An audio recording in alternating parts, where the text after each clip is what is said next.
2017 жыл ыйман адеп маданият жылы деп жарыяланып, тиешелүү жарлыкка өлкө башчысы Алмазбек Атамбаев кол койгондугун өлкө башчысынын маалымат кызматынан билдирген. Жарлыкта Кыргызстан ийгиликтүү өнүгүш үчүн жарандар, жаштар адептүү жана ыймандуу, терең билимдүү болууга жана өз элинин тарыхы менен маданиятын билүүгө тийиш экендиги айтылган. Саламатсыздар, урматтуу телекөрүүчүлөр, эфирде Илим жана билим телеканалынын педагог көрсөтүүсү, аны алып баруучусу мен Сейит Амираев.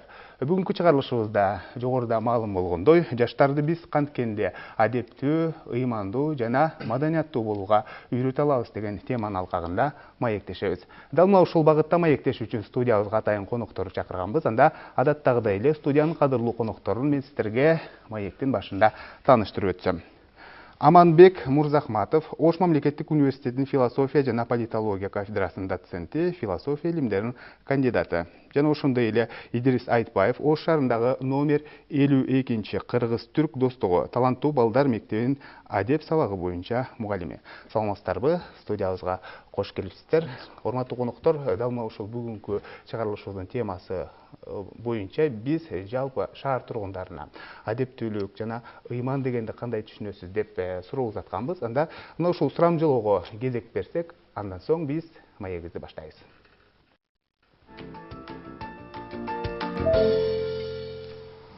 Ыйман деген бул ар бир адам өзүндө ыйман болуш керек да.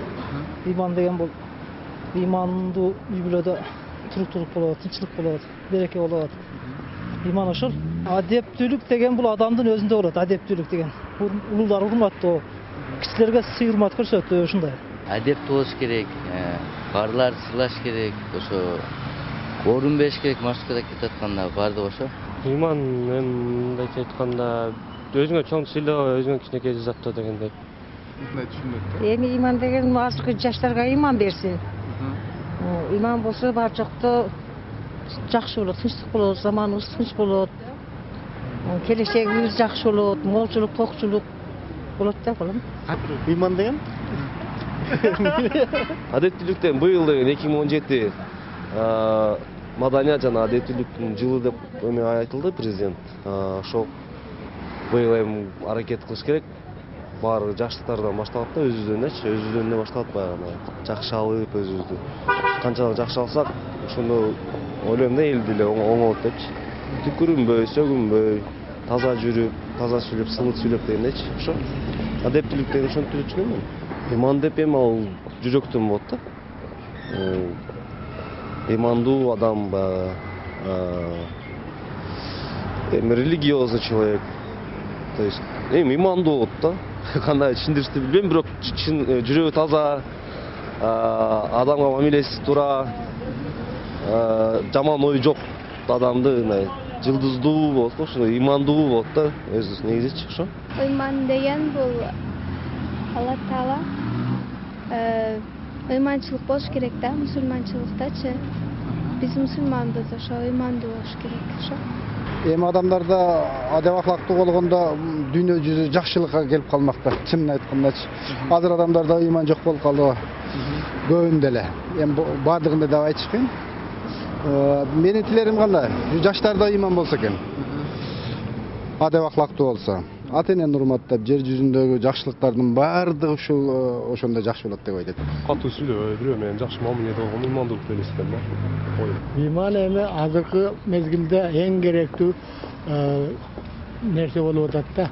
Жаштар айрыкча ыйманга тартылып, адептүү болсо, ыймандуу болсо, бардыгы жакшы болот. Ошон үчүн бир Кудайдан суранат элем мен ушу элдин атынан, жалпы эле ушу кыргызстандыктардын атынан элибизде ыйман болсо, тынчтык болсо, жакшылык болсо, бардыгы болот. Кыргызстан өнүгөт. Анан ыйман болбосо эч качан болбойт да. Ыйман бул адамдын ичинде таза жан дүйнө да. Ыйман деп ошону түшүнөбүз. Биздин динибизге салыштырмалуу эми мусулман дининин бир белгиси да. Ыйман деген Адеп акылакчы. адеп акылак эми жүрүм турум эрежелери. Ыйман жобур беле койчу. Жан дүйнөсү, адамга болгон мамилеси ыйман деп билем. Адеп акылак дегенчи. Адептүүлүк бул үй бүлөдөн башталат биринчи. Учкан уядан Сол. Ыйман деген жүрөгүндө таза сезим бар ыйман деп айтабыз. Адеп ахлак деп эмне айтасыз? Адеп ахлак деген эле бул ушу таза жүрсөң, коомго зыян келтирбесең, ошо адеп.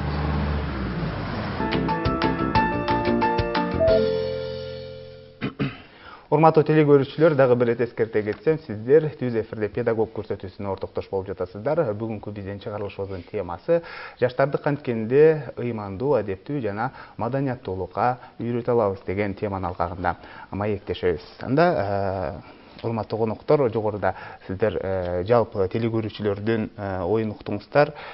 Деги эле мына ушул ыйман деген эмне, адеп деген эмне, бул жогоруда биздин шаар тургундары да айтып өттү. Бул жан дүйнөнүн тазалыгы десе, бул жакшы коомду өзүн жакшы алып жүрүү деп айтып калды. Сиздер адис катары кандай жооп берет элеңиз?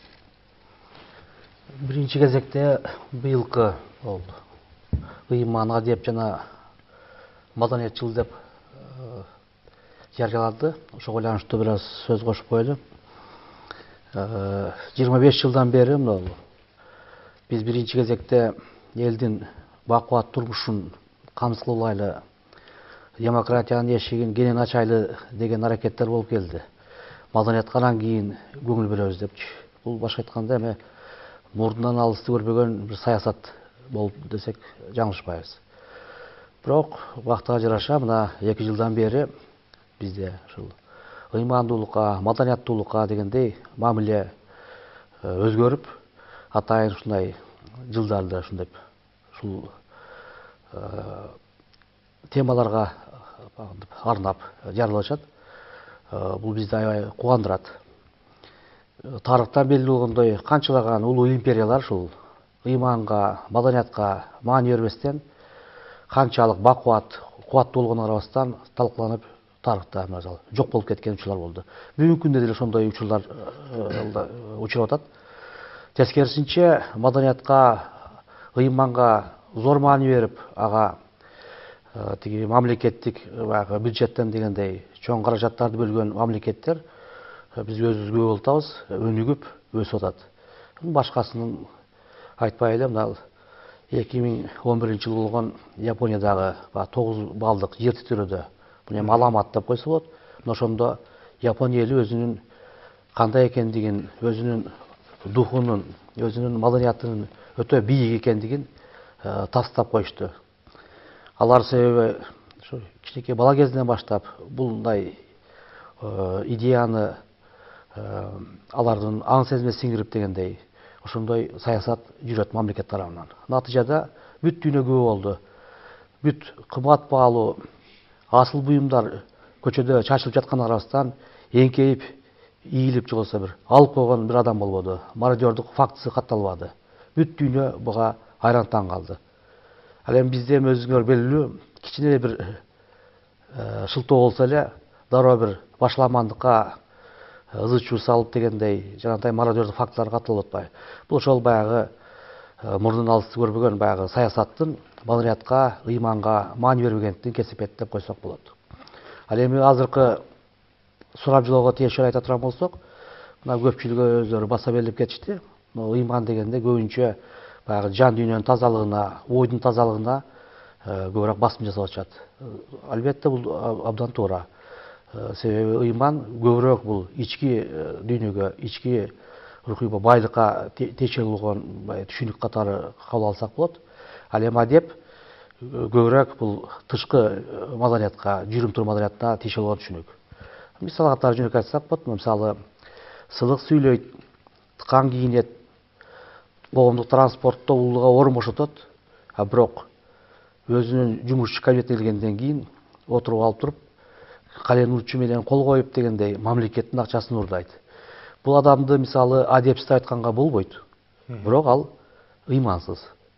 Ошон үчүн айтам, ал ыйман бир топ айттым, кеңирээк түшүнүк болот дагы, жана башка айткандай ички дүйнөгө тиешелүү болгон көбүрөөк түшүнүк. Ал эми адеп баягы сырткы маданиятка тиешелүү болгон түшүнүк деп койсок болот.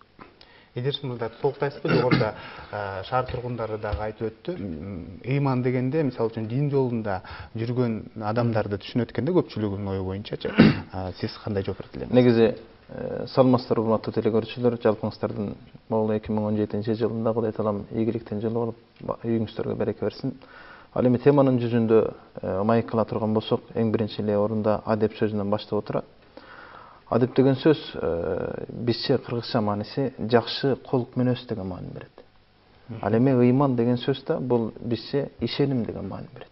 Ишеним ар бир дүйнөгө жаралган ар бир пенде Кудайдын бар экендигине ишеним келтирүү деген бир маанини камсыз кылат. Ошол эле учурда ыйман, адеп темасында мен маегимди баштаардан мурда мен бир сөз менен баштагым келип отурат. Чыныгы жетим бүгүнкү күндө ата энеден айрылган инсан эмес. Чыныгы жетим мына ушул адеп ахлактан, адамгерчиликтен, ыймандан ажыраган инсан жетим. Бүгүн бүткүл ааламдагы адам заты мына ушул адептен, ыймандан, адамгерчиликтен, жетимдик менен ооруп жатат да. Ошондон балким бул жылдын ушундай бир темада адам затынын ички жан дүйнөсүнүн ооруп аткан оорусуна бир даба боло турган бир темада коюлгандыгы балким бул өлкөбүзгө чоң бир ийгилик берекени алып келишине бир себепчи боло турган бир наамдын өзү экен деп отурам да. Ошондон мен айтар элем, кыргызда айтат, бирөөлөр сени кийимиңе карап тосуп алып, билимиңе карап узатышат. Буга чейин кимдин ким экендигин сыртынан карап көрүп отурабыз. Ал эми мисалы үчүн бир эле күлкүнүн өзүнөн, бир эле адамдын күлгөнүнүн өзүнөн эки нерсени аныктаса болот. Анын биринчиден кантип күлгөнүнө карап адебин аныктайсың, эмнеге күлгөнүнө карап билимин аныктайсың. Карасаңыз, болбогон нерсе үчүн бакырып ахашака кылып күлө турган болсо, демек адебинин деңгээли ушундай экен. Ал эми кайсы бир темада кандай деңгээлде күлүп аткан болсо, демек анын билиминин деңгээли ушундай экен. Демек бүгүнкү күндөгү булардын бардыгы, темалардын бардыгы коюлуп атканын, эмне үчүн коюлуп атканынын себеби коомдун муктаждыгы. Адам затынын ушундай темага муктаж экендигинде маселе болуп жатат. Ошондон мен ойлойт элем, бул теманын коюлушу ал эми жанатан эфирден жана жаштарыбызда, карыларыбызда, аксакалдарыбызда бир топ берилген суроолорго жооп берип отурат. Чын-чынына келген кезде ооба ар бири биз айткан темаларды, же болбосо биз алар айткан темалардын бардыгын бири-бирибиз менен толуктап отурабыз. Канткен тагдырда да ооба бул мектепте мисалы үчүн жеке өзүм адеп сабагынан сабак берип атам учурда. Жеке өзүм кесибим англис тилинен мугалиммин. Адеп сабагынан сабак берейин, мейли англис тилинен сабак берейин, мейли кимдир бирөө математикадан, кимдир бирөө орус тилинен сабак берсин. Бирок мен мугалимдердин баарына айтам, ар бир мугалим колунда тарбияланып аткан окуучусун адептүү болушуна 100% жоопкерчилик желкесине алып аракет кылыш керек.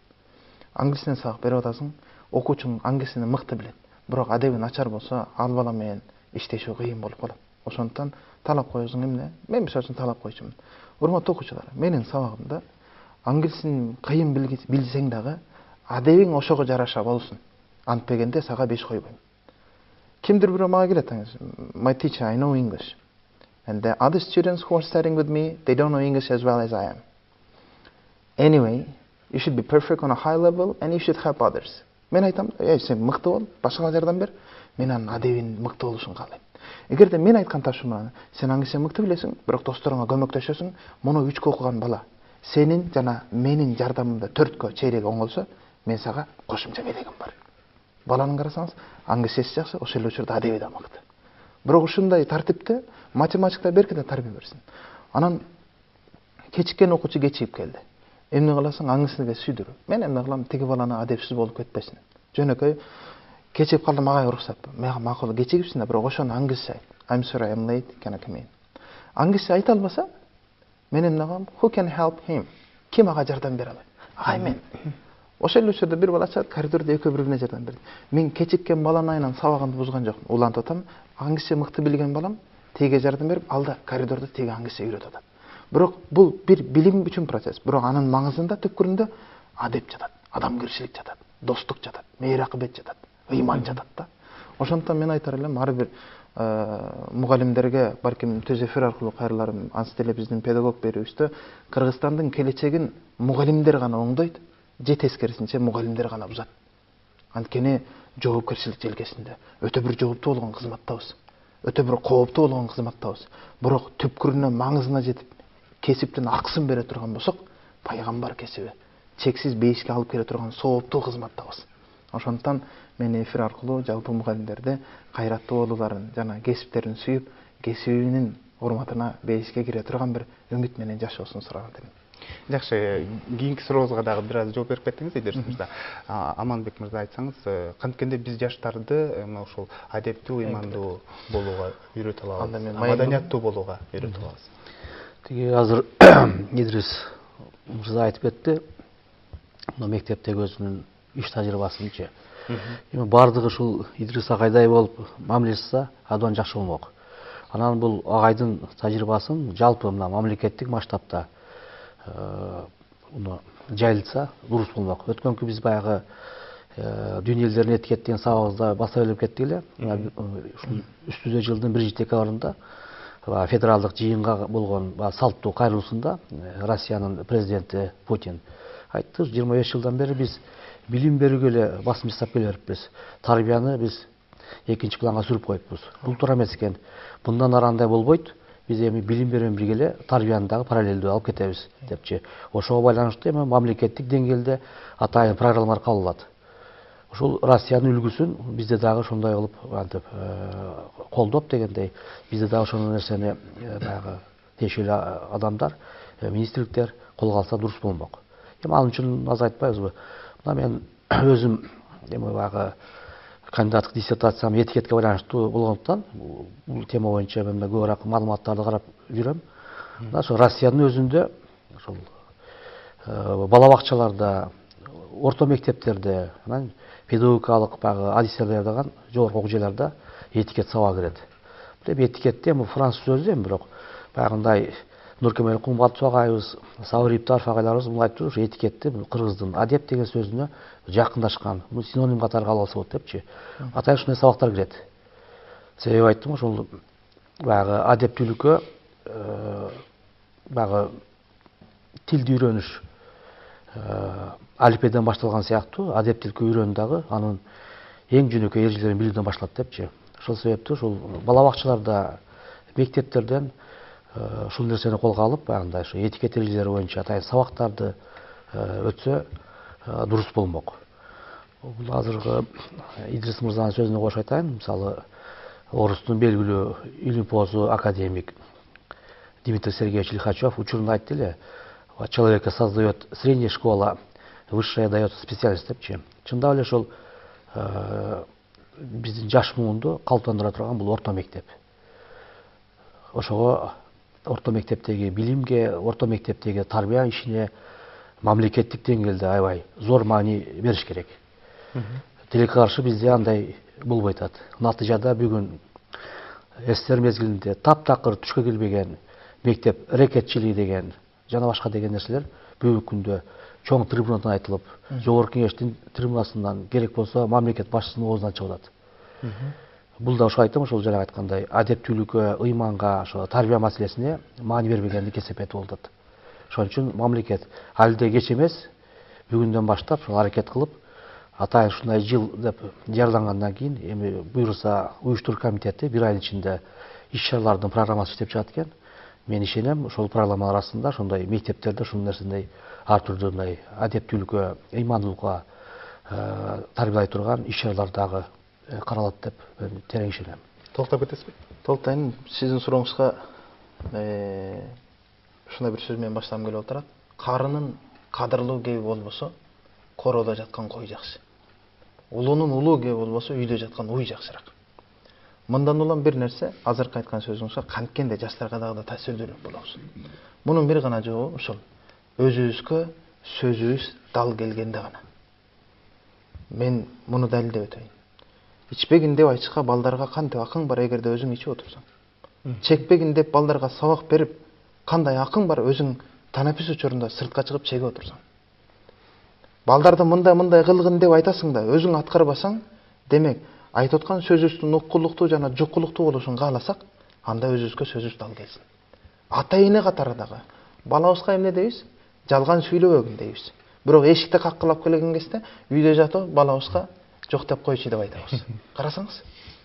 Өткөндө бир тойдо кызматтамын, бир аксакал чыкты. Күйөөгө чыгып аткан келиндин чоң атасы экен.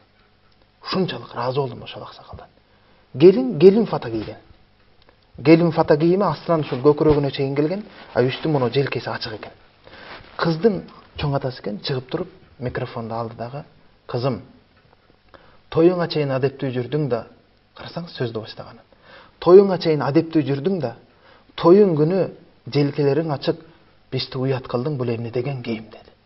Ошончо 300 адамдын ичинде. Бул кетиште барган жерде да уят кылып коесуң кызым, экинчи мындай көрбөйүн, бактылуу болгула. Уулум, кызым сага аманат деп туруп чыгып кетти. Карасаңыз, биз ай муну эмне дейт экен, тиги эмне дейт, качанга чейин тиги эмне дейт экен, качанга чейин муну эмне дейт экен деп жашайбыз. Качанга чейин коомдон таасирленип жашайбыз. Жок, тесиринче биз мыкты инсан бололу да өзүбүздүн таасирибизди коомго берели. Мен ошол аксакалдан ыраазы болдум. Муну айтып аткандын бирден бир максаты ошол. Биз эл эмне дейт эмес, эл мындай дейт эмес, балким анын далилдери мына адеп, ыйман, тарыхчылык деп турган теманын өзүндө тарыхтан толтура аалым болгон инсандарыбыз бар. Алып чыгалы.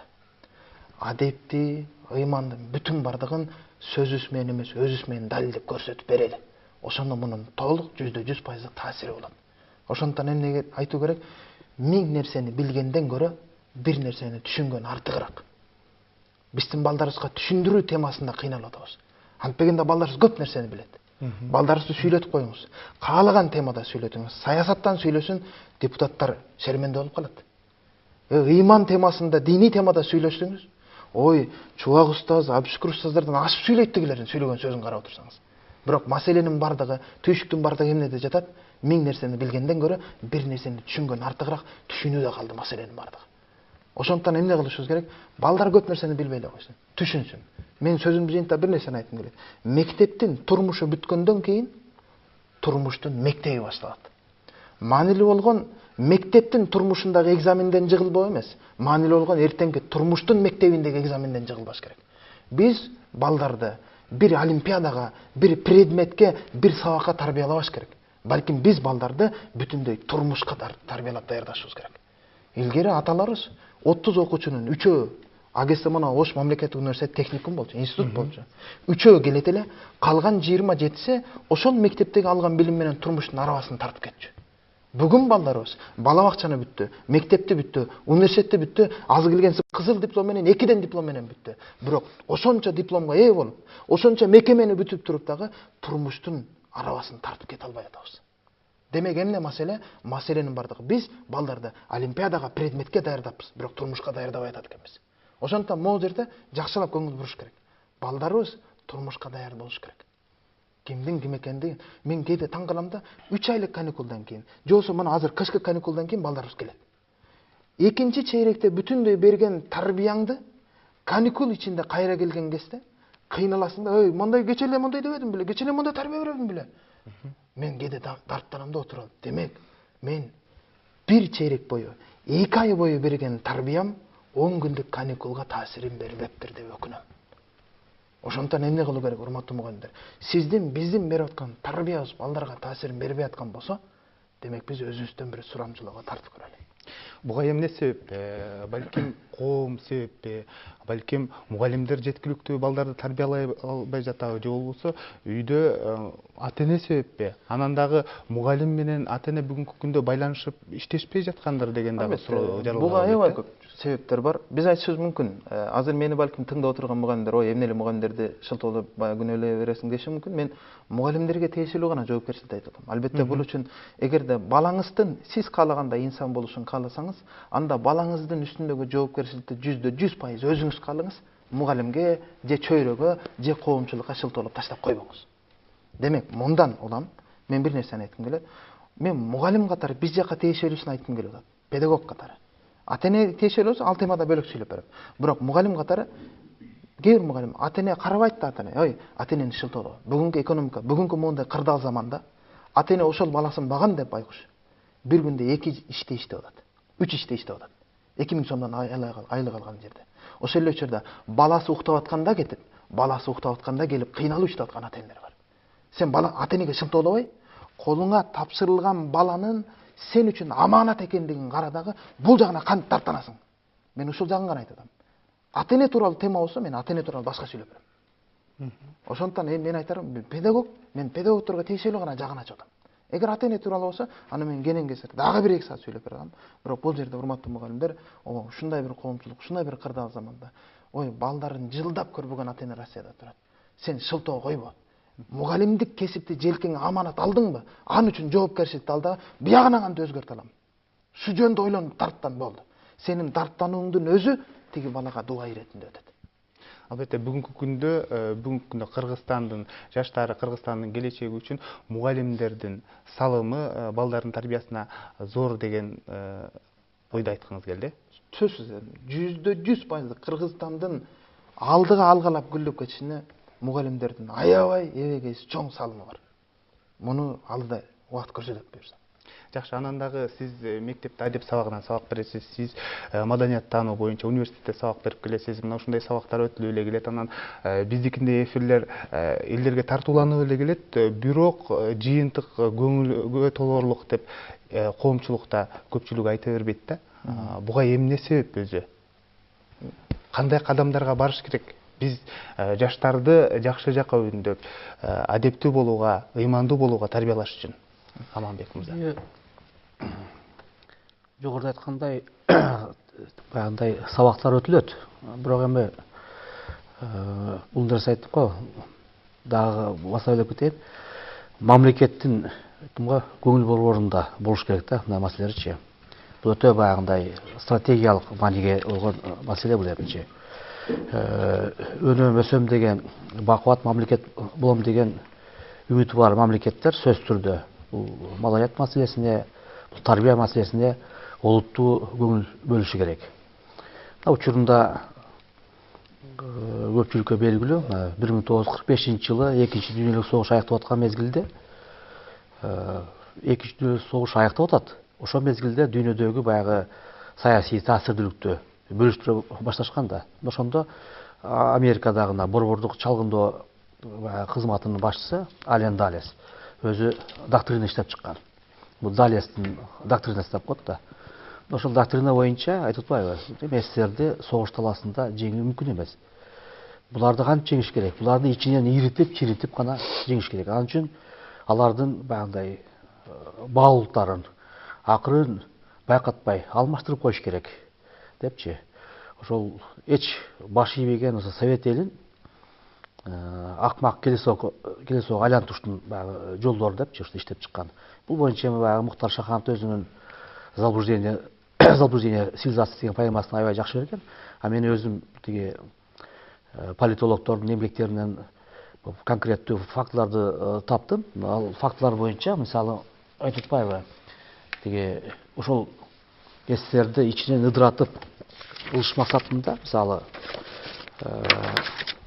Ален Далес жанагындай сөздөр айтып атпайбы, биз дейт, бүт алтыныбызды дейт, материалдык күч кубатыбыздын бардыгын аябастан дейт, жумшайбыз деп атпайбы ушул СССРди ошентип ичинен иритип чирткенге дейт. Биз өзүбүздүн дейт саналаштарыбызды дейт ушул СССРдин өзүнөн табабыз депчи, жардамчыларыбыз депчи. Эпизоддун артынан эпизод болот дейт, ушинтип акырындап ушундай баягы эч баш ийбеген эл дейт, билинбестен байкабастан дейт да, баягындай өзүн өзү аңдоп сезимден дейт да, айрылып дейт да, маңкуртка айлана турган деңгээлге жетип турчу. Мына ошол ар бир сөзү дейт, мына Далестин сөзү иш жүзүн ачты. Мына мисалы экинчи дүйнөлүк согуштан кийинки 45 жылдын аралыгында мына ал Нью-Йорк Таймс газетасынын аскердик кабарчысы Патрик Тайлер жазып атпайбы? АКШ 11 триллион доллар сарптаптыр. Ушу Россияны баягы кубаттуу державанын катарынан чыгарыш үчүнчү. Булар эми канчты айттым го, акырындап жана айткандай өзүнүн баалуулуктарын атпайбы, билгизбестен сунуштап отуруп, эми айттым го, кино аркылуу, музыка аркылуу дегендей түрдүү жандай маалыматтар аркылуу ар түрлүүчү. Ошентип өзүнүн максатына жетишти. Ошол айтпа, ошол үчүн баягы мамлекет дагы бул нерсени көз жазымдан калтырбастан жанагындай сырткы таасирге көп болсун. Япондордой болуп болсо, Кытайларды, коңшу Кытайларда болуп турчу.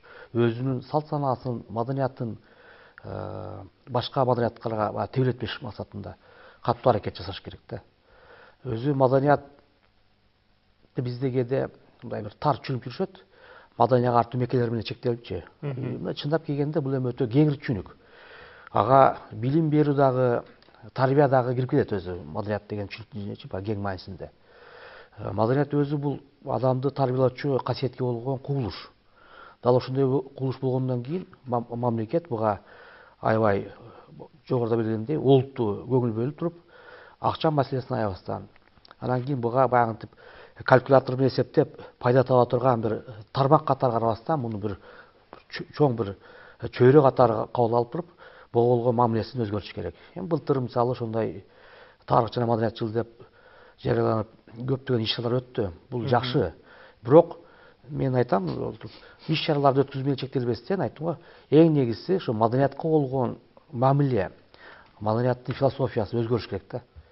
Эгер антпестен жанакайында оюн зооктор менен эле, иш-чаралар менен эле чектелип калсак, анда ал өтүп кетет, бүттү. Ошо менен ал эч кандай натыйжа алып келбей калышы мүмкүн да. Биз айттым го, бул нерсени күн сайын жанагындай баягындай эсибизден чыгарбастан дегендей, көз жазымдан калтырбастан мамлекет тарабынан, жалпы ошо граждандар тарабынан бул нерсеге олуттуу мамиле жасалышы керек. Жакшы. Урматтуу коноктор, биз жогоруда сурамжылоодо мына ушул ыймандуулук эмне, адеп акылак деген эмне деген суроону биз көпчүлүк шаар тургундарына узатканбыз, бирок көпчүлүгү дал мына ушул суроого дагы өздөрүнүн ойлорун айта алышпады да. Мен мындай ошондон ой пайда болду, эмне үчүн айта алышпады, же болбосо окуучулардан да сурап көрдүк да. Адептүүлүк деген эмне, адеп деген эмне десек, алар жооп бере албады да. Эмне ушул адеп сабагы жеткиликтүү деңгээлде өтпөйбү деген дагы ой келбей койбойт экен да ушундан кийин. Идрис мырза, сизден эле тилебиз. Деги эле сабактар кандай өтүлөт өзү, адеп сабагы?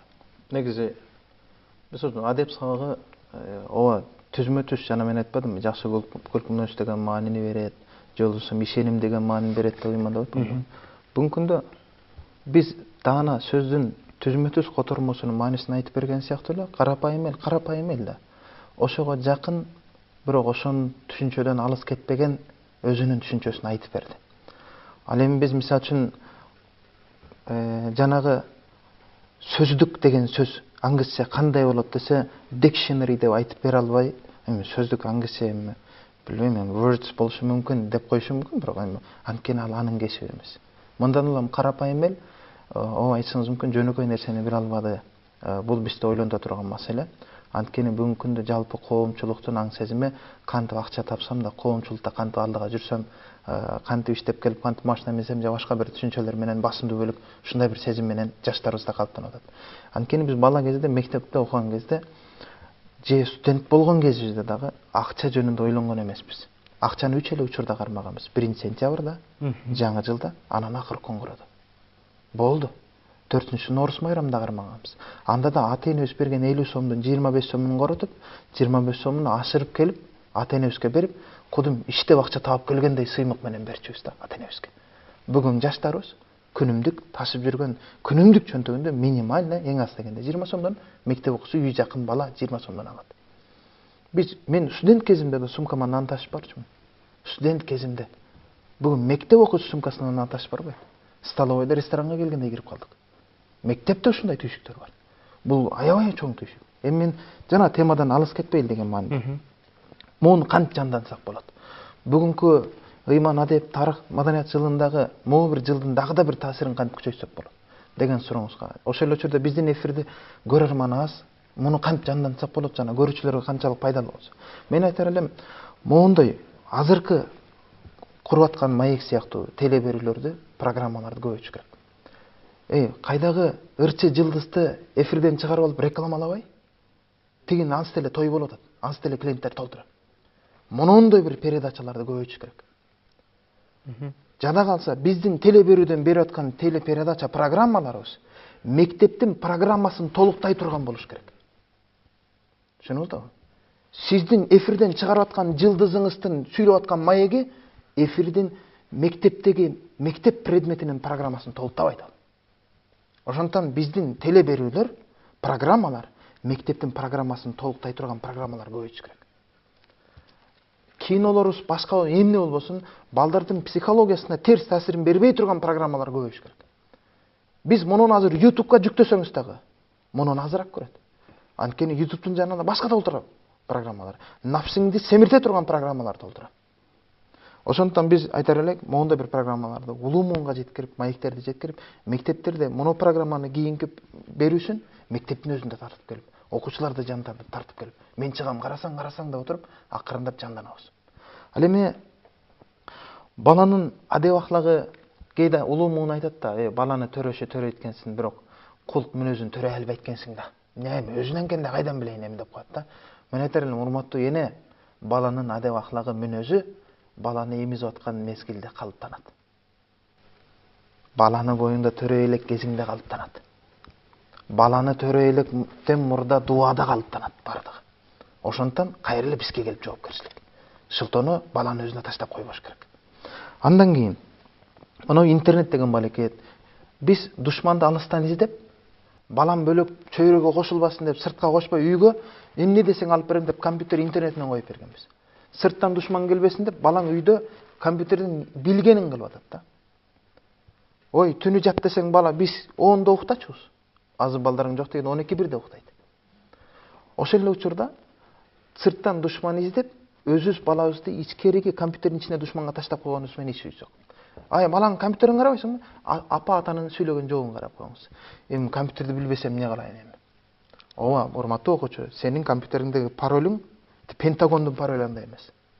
Бирок мен урматтуу ата-эне, сенин балаңдын тарбиялашыңда компьютерге башың жетпесе да, сага кулак салбай аткан бала компьютер менен алекталса, баланын колунан компьютерди алып коюшка башың жетеби жок дегенде.